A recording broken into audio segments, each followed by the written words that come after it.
Agora nós vamos falar um pouquinho sobre a função do segundo grau.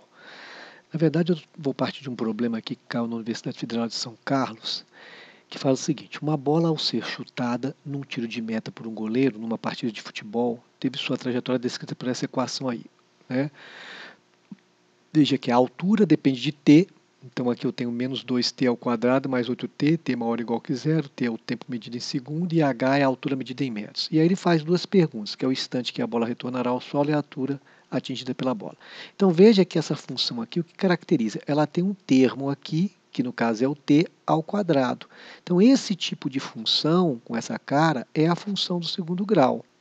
Veja, tá vendo? Ó, eu isolei aqui a funçãozinha, né? Ó, é um h que depende de um t, só que esse t está ao quadrado. Veja que na anterior que a gente tinha visto, a função do polinomial do primeiro grau, não tinha esse quadrado. Aí se em vez de 2 tivesse um 3, aí seria uma polinomial do terceiro grau, poderia ser do quarto grau, dependendo do valorzinho que vai aqui em cima dessa variável, né? Então essa aqui é de segundo grau.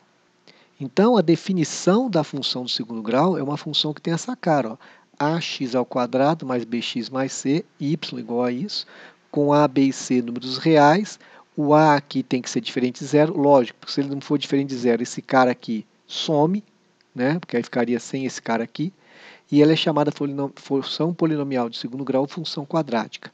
Então, vejamos alguns exemplos, outros. Então veja, ó, eu tenho aqui f de x, então é a função f, que depende de x, igual a x2 menos 5x mais 6. Quem é o a? O a é o camarada que multiplica o termo ao quadrado, então o a aqui vale 1. Quem é o b? O b é o cara, é o número que multiplica o x, então o b vale menos 5. Ó.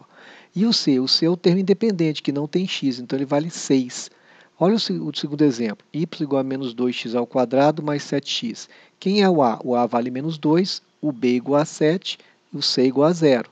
Terceiro exemplo, S está dependendo de x. Então, S é menos x ao quadrado menos 8x. Quanto que está valendo A? O A vale menos 1, o B vale menos 8. E observa, não tem termo independente, igual no anterior. Ó. C igual a 0. Por quê? Porque não tem ninguém sozinho. E no último exemplo, y igual a 2 quintos de x ao quadrado mais 7. Não tem problema. O A é uma fração, vale 2 quintos. Não tem B, porque não tem o elemento em x. E o C está valendo 7.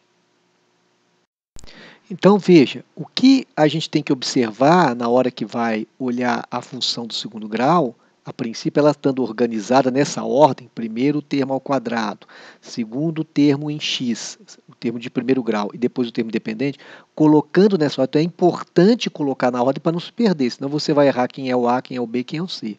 O A aqui vai valendo 1 nesse exemplo, o B está valendo menos 5 e o C está valendo 6. Da mesma forma aqui, ó, o A está valendo menos 2, o B está valendo 7 e não tem o C, 0. Então, seguindo essa ordem, eu vou conseguir identificar quem são os elementos. Lembrando, mais uma vez, o A tem que ser diferente de 0, porque senão esse termo some, aí ela deixa de ser de segundo grau. Voltando no nosso exemplo, que era da trajetória da bola, que dava altura em função do tempo, veja, quem é o A? O A aqui está valendo menos 2. Quem é o B? O B é o termo de primeiro grau, está valendo 8 e não tem C, C é 0. Depois nós vamos explorar mais esse problema, que é interessante a gente resolver. Por enquanto, a gente está interessado em identificar quem são os elementos da função do segundo grau.